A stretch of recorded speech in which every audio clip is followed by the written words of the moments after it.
करने लगा हूँ Aujourd'hui, parmi les जिनके compagnons वाक़यात और que रवायात को j'évoquerai, eh bien, तारीख ने तफसील से l'histoire a consigné en détail, n'a pas consigné en détail plutôt leur récit où on ne présente que le nom de ses compagnons et cette présentation ne se fait qu'en quelques lignes. Mais étant donné que je souhaite évoquer tous les compagnons qui ont participé dans la bataille de Badr, dans la littérature de la Jamaat, c'est pour cette raison que j'évoquerai ces noms et ces quelques détails concernant ces personnes.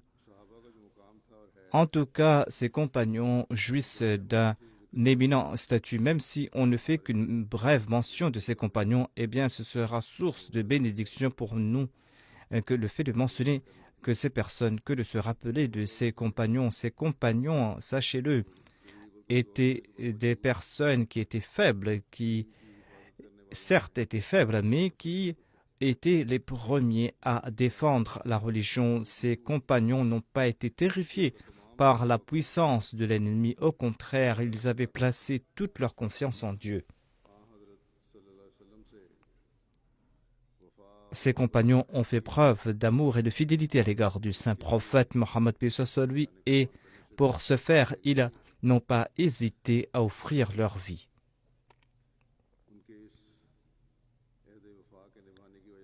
C'est en raison du fait qu'ils ont respecté cet engagement que Dieu leur a accordé la bonne nouvelle du paradis et Dieu a annoncé qu'il était content d'eux.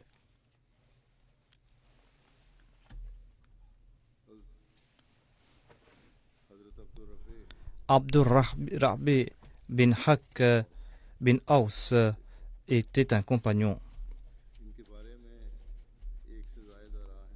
Il y a plusieurs opinions concernant cette personne. Certains disent qu'il s'appelle Abdurrahbi, d'autres disent qu'il s'appelle Abdullah. Selon Ibn Ishaq, il s'appelait Abdullah bin Haq. Selon Ibn Umara, il s'appelait Abdurrab bin Haq. Il appartenait au clan Banu Saïda de Banu Khazraj. Et il avait participé à la bataille de Badr. Ensuite, il y a Salma bin Thabit, un autre compagnon. Son nom complet est Salma bin Thabit bin Bakhsha. Salma ou Salama avait participé à la bataille de Badr et Abu Sufyan, lors de la bataille d'Uhud, l'a tué. Le père de Salama était Sabit bin Bakhsha et son père était Rifa et son frère était Amr bin Thabit. Lui aussi, il est tombé à martyr lors de la bataille d'Uhud. Donc, son père, son frère et son oncle, sa mère s'appelait Layla bint Yaman. Ensuite, il y a Sinan bin Sayfi, un autre compagnon. Il appartenait au clan Banu Salma de la tribu Banu Khazraj. Sa mère s'appelait Naila bint Kais. Il avait un fils nommé Masoud. Et en l'an 12 du prophétat, il a accepté l'islam. C'était lors du deuxième Bay'a d'Aqaba. Il avait accompagné 70 autres Médinois et il avait participé à la bataille de Badr et d'Uhud. Il a participé à la bataille il a participé à la bataille du fossé et il est tombé à martyr lors de cette bataille. Ensuite, il y a Abdullah bin Abd Munaf. Il appartenait à la tribu Banu Na'man. Son nom d'emprunt était Abu Yahya.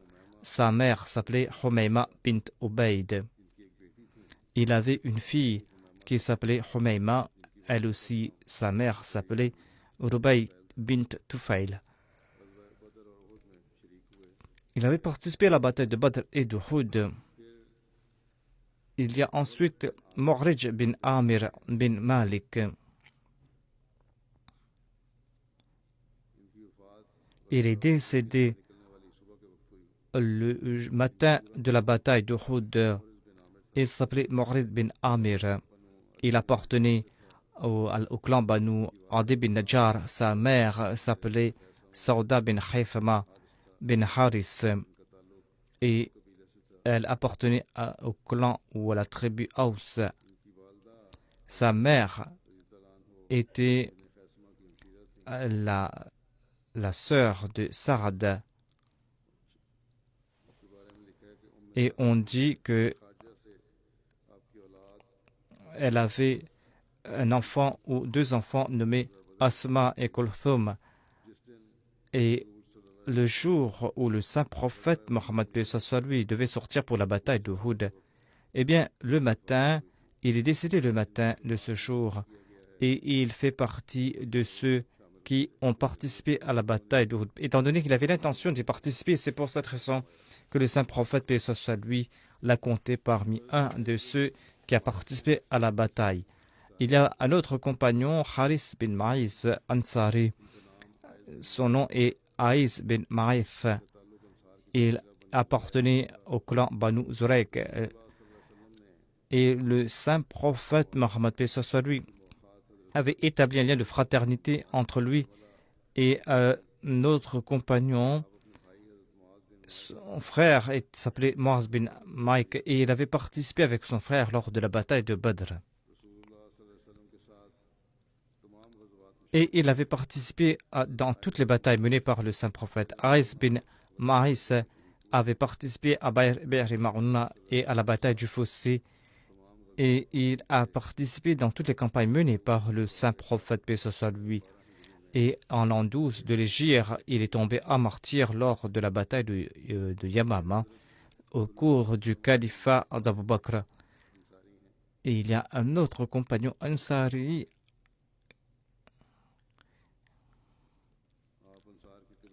Il appartenait au clan Bali des Ansar. Il a participé à la bataille de Badr et d'Uhud. Et il est tombé à martyr lors de la bataille d'Uhud.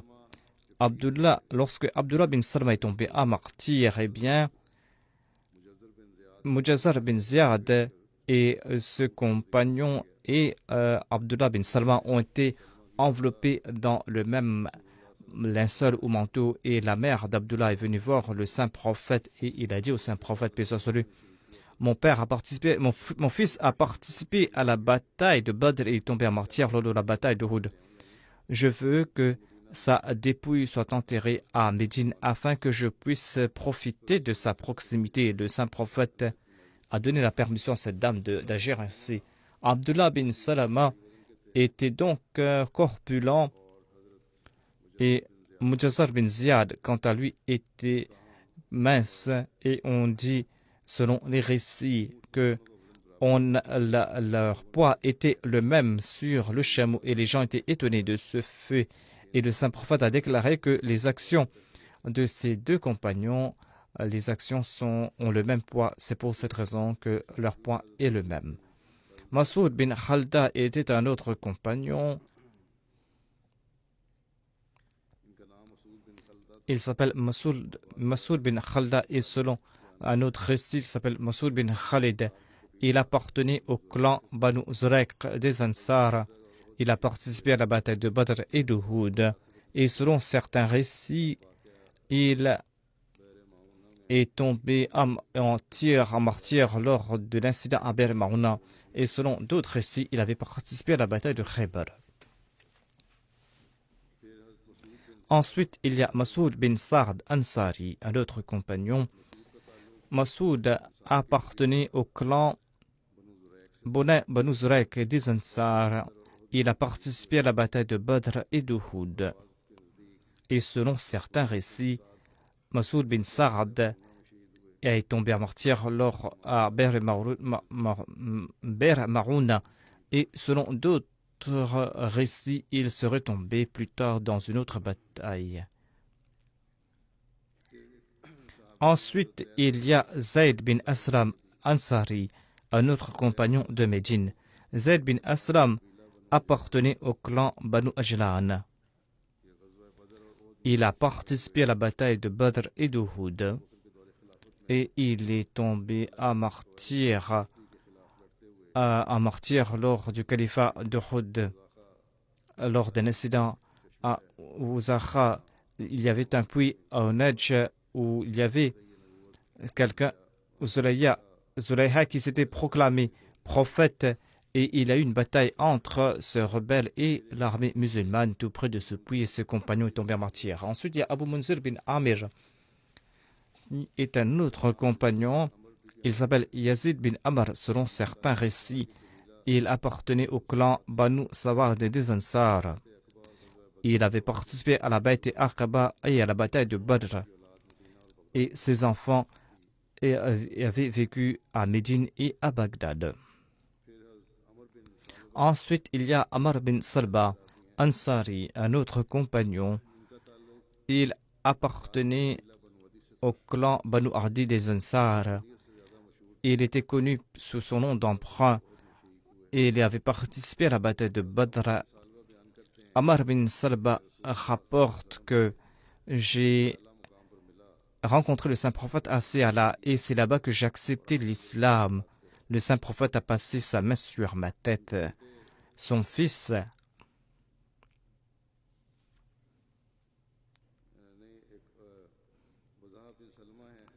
Waza bin Salma était son fils, ou c'est un autre compagnon qui rapporte de son père que même à l'âge de 100 ans, Amr bin Salba, là où le saint prophète avait passé sa main, eh bien, ses cheveux n'étaient pas blancs là-bas, là où le saint prophète avait posé sa main, même lorsque ses compagnons atteignent l'âge de 100 ans. Ensuite, il y a un autre compagnon. Il appartenait au clan Banu Zurayq des Ansar. Il était connu par son nom d'emprunt.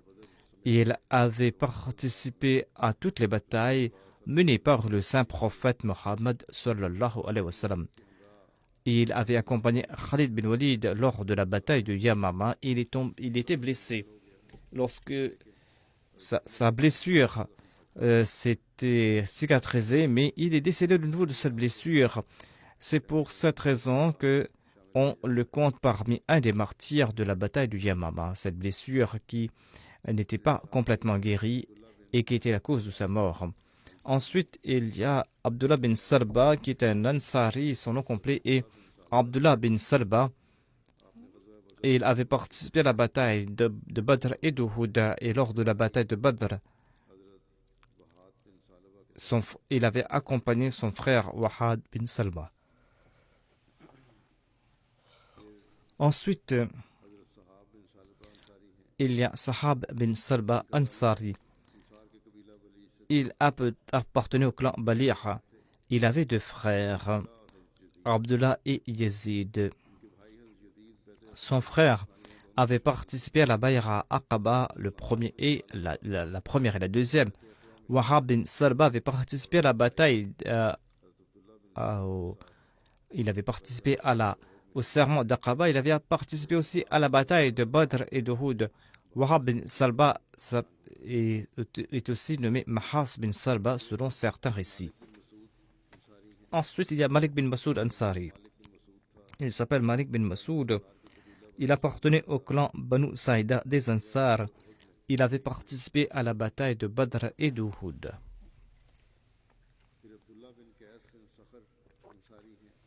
Ensuite, il y a Abdullah bin Qais bin Sakhar. Il appartenait au clan Banu Salma des Ansar. Il avait accompagné son frère lors de la bataille de Badr et d'Uhud.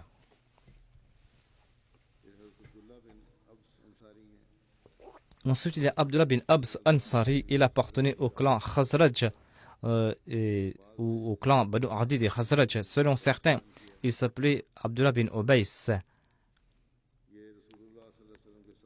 Il avait accompagné le saint prophète lors de la bataille de Badr et il avait accompagné le saint prophète dans toutes les campagnes qu'il a menées par la suite. Ensuite, il y a Mortib bin Qushair Ansari. Selon certains récits, il s'appelle Mortib bin Bashir. Il appartenait au clan Aus, un clan des Banu Aus, et il avait participé à la bataille Aqaba et il avait aussi participé à la bataille de Badr et d'Uhud. Ensuite, il y a Sawad bin Rozam Ansari. Son nom était Sawad bin Rordan.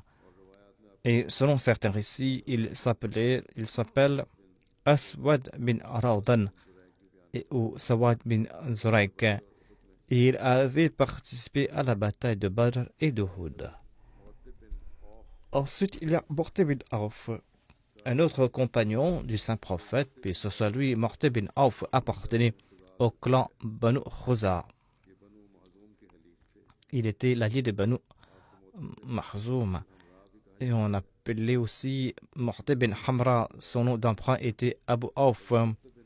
Morté bin Auf avait aussi participé à l'émigration en Abyssinie. Lorsqu'il est parti à Médine par la suite, eh bien, il a logé chez Mubashir bin Abdel Mundhir.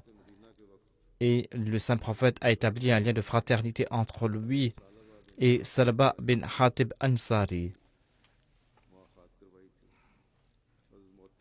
Morté bin Auf avait participé aux batailles de Badr et d'Uhud et à toutes les campagnes menées par le saint prophète Mohammed sallallahu alayhi wa sallam.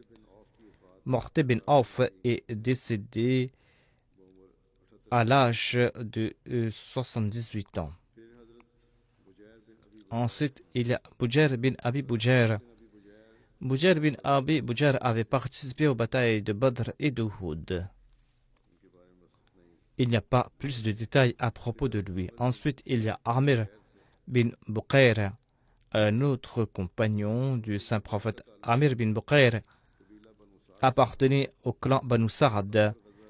Amir avait participé aux batailles de Badr et d'Uhud et son frère l'avait accompagné qui s'appelle Ayas bin Buqayr, Aqir bin Buqayr et Khalid bin Buqayr. Ces trois frères l'avaient accompagné lors de la bataille de Badr. Et tous ses frères ont participé à toutes les campagnes menées par la suite. Tous ses frères avaient accepté l'islam à Dar al-Arqam. Et Amir bin Buqayr avait participé à la bataille de Yamama où il est tombé à martyr. Ensuite, il y a Amr bin Suraqa, un autre compagnon. Son nom est Amr bin Suraqa bin Mutbir.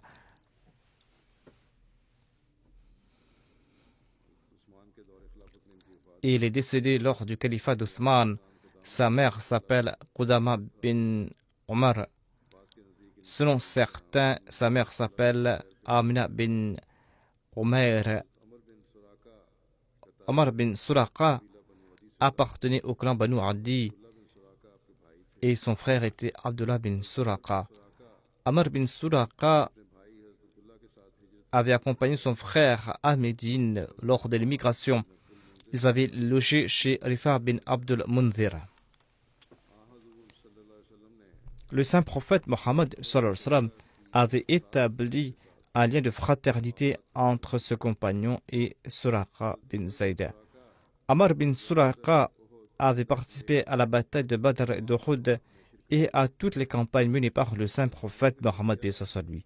Amr bin Rabi'a relate que le saint prophète Mohammed lui nous a envoyés à Nakhla pour une campagne et Amr bin Suraqa nous a accompagnés. Il était grand et il était maigre lors du voyage. Amr bin Suraqa s'était assis, mais il avait très faim. Il ne pouvait plus marcher parce qu'il n'y avait rien à manger là-bas. Et nous avons attaché une pierre sur son abdomen. Il a commencé à marcher. Ensuite, nous sommes partis voir une tribu. Les gens de la tribu nous ont accueillis et par la suite, nous sommes partis, nous avons pu continuer le voyage. Donc, lorsqu'ils ont quitté là-bas, eh bien, Amr bin Suraqa a dit que auparavant, je pensais que c'était les deux pieds qui nous portaient, mais aujourd'hui, j'ai compris que c'est l'estomac qui nous porte et pas nos pieds. C'est-à-dire que si le ventre est vide, eh bien, on ne pourra pas marcher. Le calife Omar lui avait donné un bout de terrain à Khaybar et il est décédé à l'époque du califat d'Othman. Sabit bin Hazar est un autre compagnon du saint prophète Mohammed lui. Il appartenait au clan Banu Amr bin Auf des Khazraj. Il a participé à la bataille de Badr et d'Uhud et à toutes les campagnes menées par le saint prophète Mohammed lui. Et il est décédé en l'an 12 de l'Hégire lors de la bataille de Yamama. Ensuite, il y a Subair bin Qais, un autre compagnon du saint prophète, paix soit lui. Il appartenait au clan Khazraj. Il avait participé à la bataille de Badr et d'Uhud. Subair radhiyallahu avait sa mère s'appelait Khatija. Subair avait un fils dont le nom était Abdullah et sa mère appartenait au clan Banu Jurdara. Elle était décédée et par la suite, il n'a pas eu d'enfant. Obada bin Qais était son frère, le frère de ce compagnon. Subay bin Qais et Obada bin Qais étaient les oncles d'Abu Darda et le frère de Subay était Zayd bin Qais. Ensuite, il y a Khubab Morla Udba, un autre compagnon. Khubab radhiyallahu était un esclave affranchi. Son nom était Abu Yahya, son nom d'emprunt. Il était l'allié des Banu Nawfal. Et le saint prophète Mohammed lui, lors de l'émigration à Médine, a établi un lien de fraternité entre ce compagnon et Tamim Maula Kharaj bin Samad. Kharaj bin Sima plutôt. Khabab avait participé à toutes les batailles menées par le saint prophète Mohammed lui. Et il est décédé en l'an 19 de l'Hégire à Médine. Il avait 50 ans et le calife Abu Bakr a dirigé sa prière funéraire. Ensuite, il y a Sufyan radhiyallahu, Sufyan Ansari. Sufyan appartenait au clan Banu Jusham des Khazraj et sa mère. Il y a des différences concernant son père. Selon certains, il s'appelle Bishr et certains disent qu'il s'appelle Nasr. Il avait participé à la bataille de Badr et d'Uhud. Selon un autre récit, le saint prophète Mohammed lui avait établi un lien de fraternité entre ce compagnon et un certain Sufyan. Ensuite, il y a Abu Marshi At-Taï. Il était connu sous le nom d'Abu Marshi. Il s'appelait en fait Suwaid bin Marshi. Abu Marshi était l'allié d'un autre compagnon. Il était parmi les premiers émigrés et il avait participé à la bataille de Badr. Ensuite, il y a Wahab bin Abisara, un autre compagnon du saint prophète Mohammed lui. Selon Moussa bin Uqba, il avait participé à la bataille de Badr avec son frère. Haysam bin Adi l'avait noté parmi ceux qui avaient émigré en Abyssinie. Selon certains, par contre, il n'avait pas participé à l'émigration en Abyssinie. On trouve mention de son nom parmi ceux qui ont participé à la bataille de Badr uniquement. Ensuite, il y a Tamim Mawla Banu Ghanam.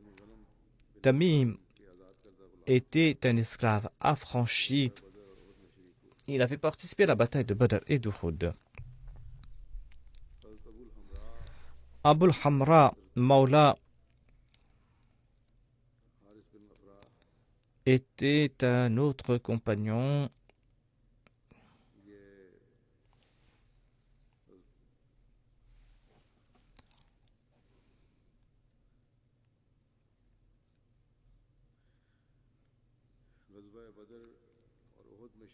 Il avait participé à la bataille de Badr et d'Uhud. Et ils utilisaient à tour de rôle, lui et les membres de sa famille, un chameau. Ensuite, il y a Abu Sabra bin Abi Raham. Abu Sabra était son nom d'emprunt et son nom d'emprunt était si populaire que les gens ont oublié son nom véritable. Et son époux, sa mère, était la tante du saint prophète. C'est ainsi que Abu Sabra était le cousin du saint prophète Mohammed paix soit sur lui. Abu Sabra avait participé à 2 reprises à l'émigration en Abyssinie. La deuxième fois, son épouse Ibn Kulthum avait participé avec lui à cette émigration. Il avait 3 fils dont les noms étaient Mohammed, Abdullah et Saad. Abu Sabra, lorsqu'il a quitté la Mecque pour partir à Médine, eh bien, il a logé chez Munzir bin Muhammad et le saint prophète Mohammed paix soit sur lui avait établi un lien de fraternité entre ce compagnon Abu Sabra et un autre compagnon, et il avait participé à toutes les campagnes menées par le saint prophète Mohammed sallallahu alayhi wa sallam.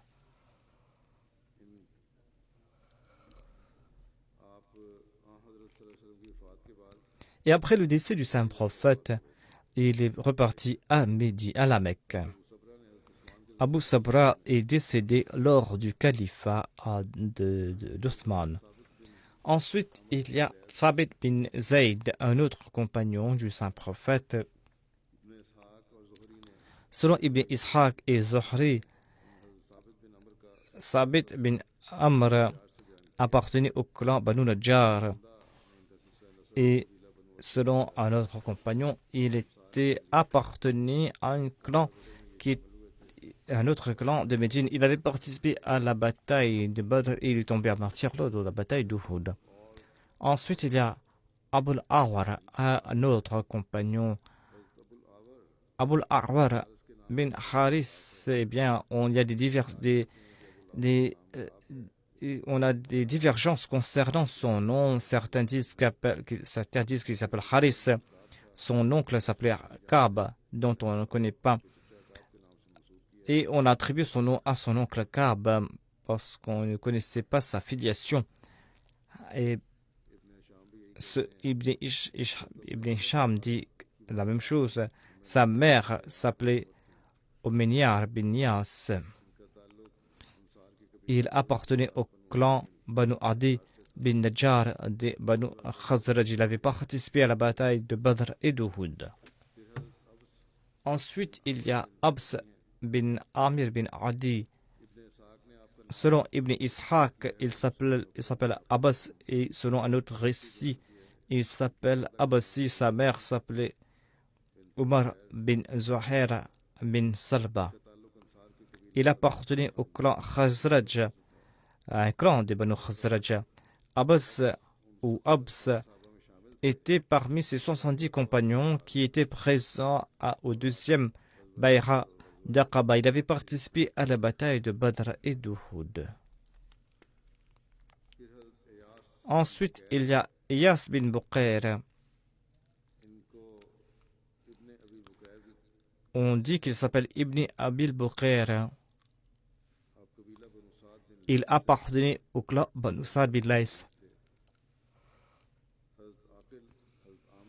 Aqil, Amir, Iyas et Khalid avaient accepté l'islam à Dar al-Arqam. Iyas et ses frères Aqil et Khalid et Amr avaient quitté la Mecque en même temps et ils avaient logé chez Abu Rafa. Et ils avaient d'autres frères et tous ces frères avaient participé à la bataille de Badr. Selon Ibn Yunus, Ayas avait participé à la conquête de l'Égypte et il est décédé en l'an 34 de l'Hégire. Selon un autre récit, Ayas est tombé en martyr lors de la bataille de Yamama. Son frère Moaz et Aqil avaient participé à la bataille de Badr et Aqil est tombé en martyr à Raji et son frère est tombé en martyr à Yamama. Selon un autre récit, il serait tombé en martyr lors de l'incident où à Yamama. Ce compagnon avait participé à toutes les batailles de Badr en passant par Uhud. Il avait toujours accompagné le saint prophète. Il était parmi les premiers musulmans et il était parmi les premiers à émigrer.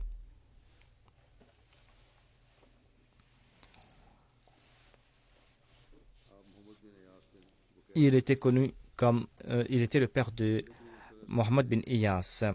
Le saint prophète Mohammed bin Iyas, lui, avait établi un lien de fraternité entre ce compagnon et un compagnon de Médine. Il était aussi un poète, ce compagnon. Selon Zayd bin Aslam, Abul Bukhar avait un fils qui s'est présenté au saint prophète. Il a dit au saint prophète Mohammed bin Iyas, envoyé d'Allah, sallallahu alayhi wa sallam, notre sœur doit se marier avec telle personne. Eh bien, le saint prophète a dit, quelle est ton opinion à propos de Bilal? Pourquoi est-ce que tu ne penses pas à ce propos? Eh bien, ces gens sont partis par la suite. Une deuxième fois, ils se sont présentés au saint prophète pour présenter cette proposition au saint prophète, à savoir qu'ils voulaient marier leur sœur ou la fille avec un tel ou un tel. Le saint prophète Mohammed lui a déclaré, il a dit la même chose. Pourquoi ne pas réfléchir ou penser à propos de Bilal pour cette proposition? Et ces gens sont partis une deuxième fois pour réfléchir. Ils sont retournés une troisième fois et ont dit au saint prophète, ils ont dit la même chose, que nous avons telle proposition, nous souhaitons que notre sœur se marie avec un tel. Pourriez-vous prononcer le nikah? Et le saint prophète a dit la même chose, à savoir, quelle est votre opinion à propos de Bilal comme mari? Eh bien, le saint prophète a dit que pensez-vous de ceux qui est un habitant du paradis? Et c'est là que ces gens ont dit que nous acceptons cette requête et ainsi nous allons marier Bilal à notre sœur. Voilà donc le statut de Bilal. Comment ce mariage a été conclu? C'est vrai qu'ils ont rejeté une première et une deuxième fois, mais la troisième fois, ils n'ont pas rejeté. Ils n'ont pas rejeté la requête du saint prophète. En tout cas, chacun avait leur statut. Certains l'acceptaient la première fois, d'autres partaient réfléchir. Mais en tout cas, on connaît grâce à cet incident le statut de Bilal. Ensuite, il y a Malik bin Umayla, un autre compagnon. Sa mère s'appelait Numayla. On disait qu'il s'appelait Ibn Numayla. Il appartenait au clan Banu Muzayla.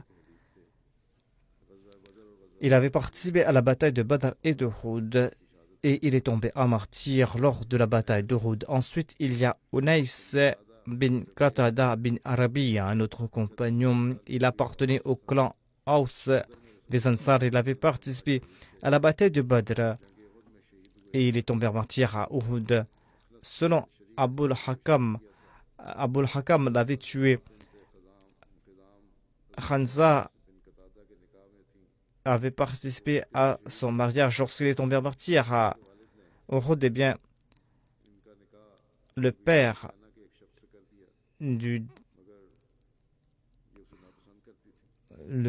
de cette personne l'avait marié avec un autre. Eh bien,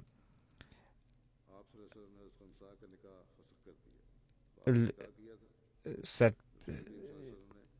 saint prophète avait dit que si la fille si cette proposition ne plaît pas à cette fille, eh bien, c'est là que le saint prophète a marié Khansa, l'épouse de ce compagnon, à Abu Lubaba. Voilà l'exemple que le saint prophète nous a donné concernant la liberté des femmes. Concernant le mariage, il y a certains qui forcent leurs filles à se marier. Eh bien, ces gens-là doivent réfléchir, se marier avec la personne de leur choix, c'est-à-dire. Ensuite, il y a Haris, qui était un autre compagnon. Il appartenait au clan Banu Ghanam. Il avait participé à la bataille de Badr et de Uhud. Ensuite, il y a Rafi bin Unjada, un Ansari. Son père s'appelait Abul Haris. Unjada était le nom de sa mère. Rafi était connu sous le nom de sa mère, par la filiation de sa mère et pas de son père. Et il appartenait au clan Banu Umayya bin Zayd. Il avait participé à la bataille de Badr, de Uhud et du Fossé. Selon un récit, le saint prophète Mohammed lui avait établi un lien de fraternité entre Rafi bin Ujada et un autre compagnon dont je n'ai pas saisi le nom. Ensuite, il y a Khulayda bin Kais, qui était un compagnon. Sa mère s'appelait Niham bin Al-Qainita. Elle était des Banu Salama. Elle s'appelait Khulayd bin Qais ou Khalida bin Qais.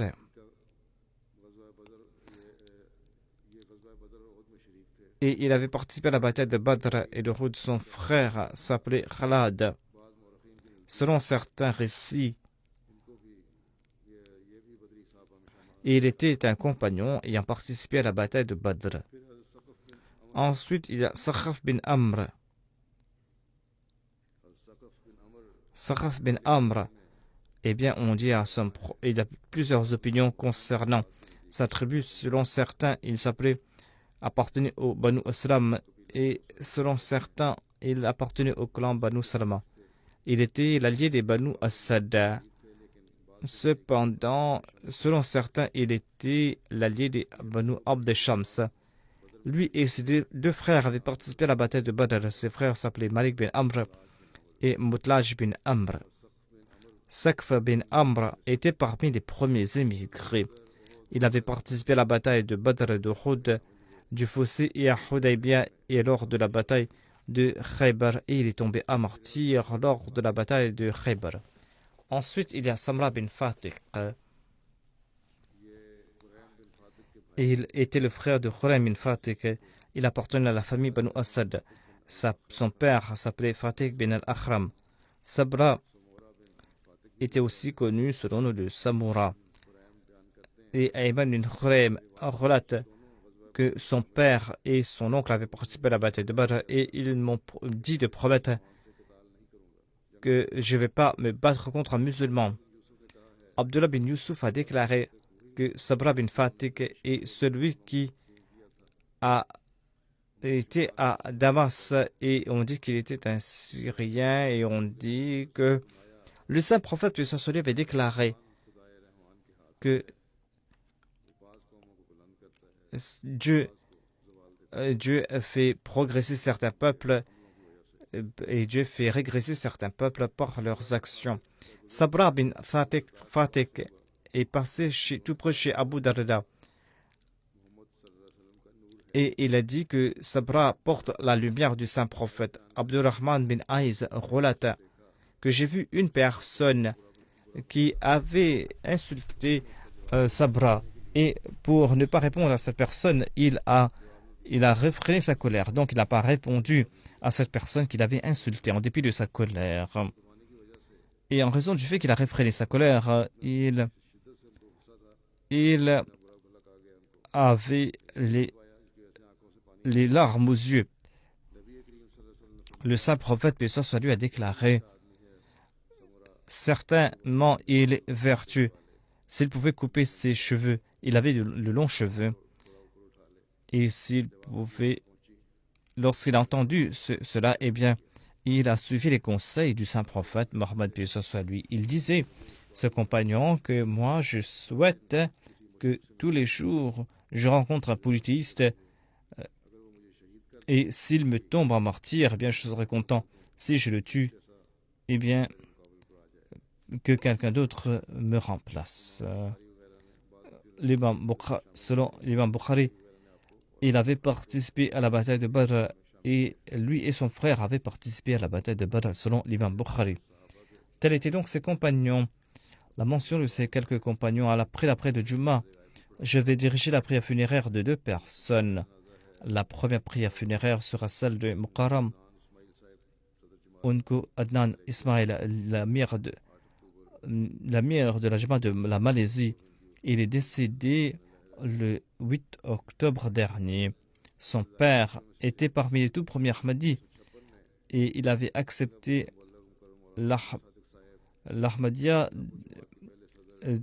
grâce par l'entremise du premier missionnaire. Son père était un mufti et il était aussi apparenté au roi de cet État. Et après avoir accepté l'Ahmadiyya, il a été transféré dans un autre département de l'État. Ensuite,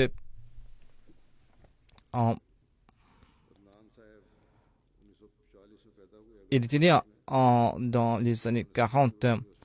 Il a étudié la politique de l'université de Singapour. Ensuite, en 1958, il a travaillé dans différents départements, le département de la diplomatie. Ensuite, il a travaillé dans le département des recherches. Et c'est là qu'il a été affecté à Singapour, à Pékin, dans différentes ambassades. Ensuite, il était membre du Conseil de sécurité de l'État. Et ensuite, il a travaillé dans ce département jusqu'en 92, de 92 à 93, 97. Et il a aussi travaillé dans d'autres départements. Et ensuite, il a eu une opération. Ensuite, il a travaillé de nouveau dans le département des recherches. Ensuite, en 99, il a pris sa retraite. Il avait fait la bayra avec sa mère. Cependant, lorsqu'il est retourné de Bangkok, eh bien, c'est là qu'il est devenu un Ahmadi très actif. C'est là qu'il était plus proche de la Jamaat. Ensuite, en 1985, eh bien, le quatrième calife l'avait nommé le premier sadr de la Jamaat de la Malaisie. La Jamaat de la Malaisie a fait de grands progrès. C'est là qu'on a pu bâtir les mosquées Baitul Salam. Et il y a des missionnaires qui sont venus de l'Indonésie. Il a beaucoup fait en ce sens. Ensuite, il y a eu des élèves de la Malaisie qui sont partis à la Jamia de Rabwa et Jamia du Canada. Et ensuite, sa santé s'était aggravée depuis quelque temps. Il a été hospitalisé à maintes reprises. Il m'a écrit qu'il désirait partir à la Tahrir Institute. Et en mai cette année, il est parti là-bas et il a passé quelques temps là-bas. Sa santé s'était améliorée, mais cependant, sa santé s'est dégradée par la suite. Il a été hospitalisé. Par la grâce de Dieu, il était moussi. Il laisse derrière lui un fils et deux filles. On appelle Adnan Ismail. En dépit du fait qu'il appartenait à la famille royale, il était quelqu'un de très simple. Il accomplissait ses responsabilités de la même avec. Et il était très vigilant concernant chaque point du rapport. Et il travaillait au bureau de la Jamaat jusqu'à très tard dans la soirée. Il était très bienveillant à l'égard des membres de la Jamaat et des responsables et des missionnaires. Il s'occupait toujours de l'éducation des Ahmadis, des jeunes. Il a dit que ces jeunes sont le futur de la Jamaat. Son épouse a déclaré qu'il mettait toujours l'accent sur les études des jeunes Ahmadis. Il réfléchissait toujours sur le progrès de la Jamaat. Il n'y avait pas d'ambulance le jour de son décès. Eh bien, on n'avait pas de moyens pour transporter sa dépouille. Eh bien, c'est là que on a contacté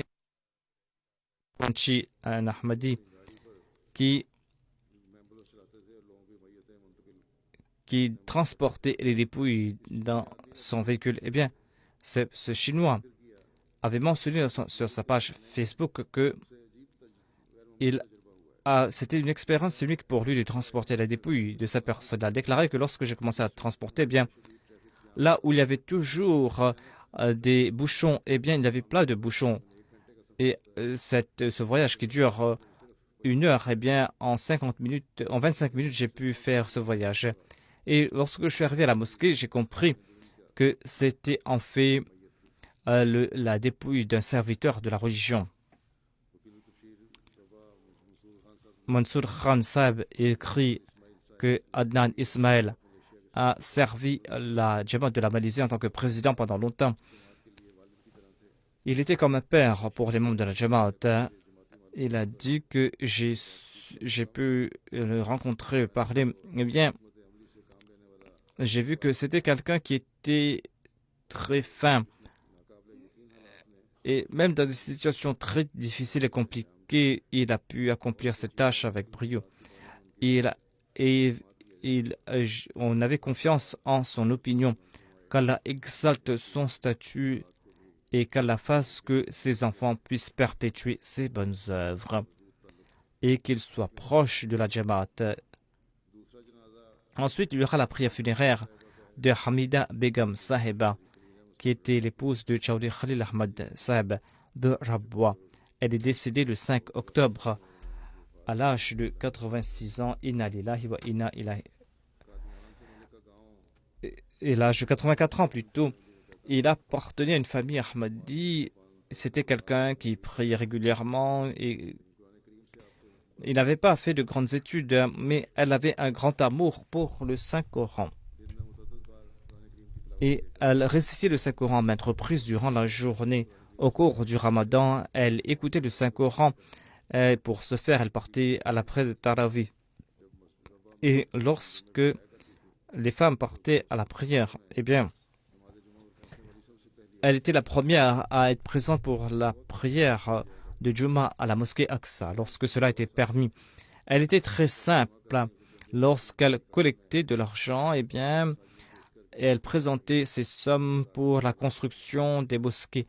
Et elle était très bienveillante. Elle a marié plusieurs jeunes filles qui étaient pauvres. Elle avait préparé leur trousseau. Et souvent, elle offrait ses bijoux à ces pauvres. Et son plus grand plaisir était de servir les pauvres. Et elle faisait de l'aumône généreusement et elle ne laissait personne partir les mains vides. Par la grâce de Dieu, elle était moussie. À l'est derrière elle, 2 fils et 8 filles. Latif Ahmad Kahlon était son frère et son fils a eu l'occasion de servir la Jamaat à maintes reprises. Et il habite à Scunthorpe, au Royaume-Uni. Basharat Navid, son fils est un missionnaire. Il travaille à l'île de la Réunion. Et son gendre aussi est un missionnaire. Il est à Rabwa. Et un de ses petits-enfants est aussi un missionnaire. Et 2 de ses petits-enfants sont des Hufaz. Et un de ses petits-fils étudie à la Jamia. Généralement, je dirige la prière funéraire de ces mères, mais il y a ces missionnaires qui sont sur le terrain et qui n'arrivent pas à participer à la prière funéraire de leurs fils, de leurs parents. Eh bien, Bachar David était sur le terrain et elle n'avait pas pu participer. Et elle n'avait pas pu participer lorsque sa mère est décédée. C'est pour cette raison que j'ai juré sa prière funéraire. Bachar David a déclaré qu'après avoir complété ses études, eh bien, lorsque je suis parti sur les terrains, eh bien, une fois en retournant à la maison, le matin, je ne pouvais pas partir à la prière et ma mère m'a dit, mon fils, lorsque tu seras affecté, eh bien, les gens vont te voir. Peut-être que tu vas partir à la mosquée en rencontrant des gens, mais sache que ici, c'est Dieu qui te regarde. C'est pour cette raison que tu dois être vigilant à cet égard. Tu dois partir à la mosquée et sache que Dieu est en train de te regarder. Et il dit que lorsque j'étudiais à la Jamia, eh bien, mon père est décédé. Mon frère aîné était à l'extérieur et il a pu s'occuper de la maison. Un jour, je dis à ma mère que est-ce que je peux dire à la Jamaat que de ne pas m'affecter loin parce que je dois servir ma mère. Mais ma mère a dit, là, tu dois partir là où la Jamaat va t'envoyer. Il est impossible que tu t'es dédié et que je le garde avec moi et que c'est lui qui doit travailler pour ce monde. Eh bien, je lui dis de partir loin. Si il y a quelqu'un que je dois appeler auprès de moi en tant que fils, eh bien, je vais appeler celui que j'ai envoyé pour ce monde et pas celui que j'ai dédié pour servir la religion. Ensuite, lorsque j'étais parti au Pakistan, je me dis à ma mère, est-ce que je peux laisser ma mère et mes enfants? Mais elle a dit non, certainement non. Prends ta femme et tes enfants et l'épouse et les enfants doivent rester avec son mari. C'est une leçon très importante aujourd'hui pour d'aucuns. Qu'Allah exalte le statut de la défunte et qu'Allah fasse que ses enfants puissent servir à la religion, être fidèles envers la religion.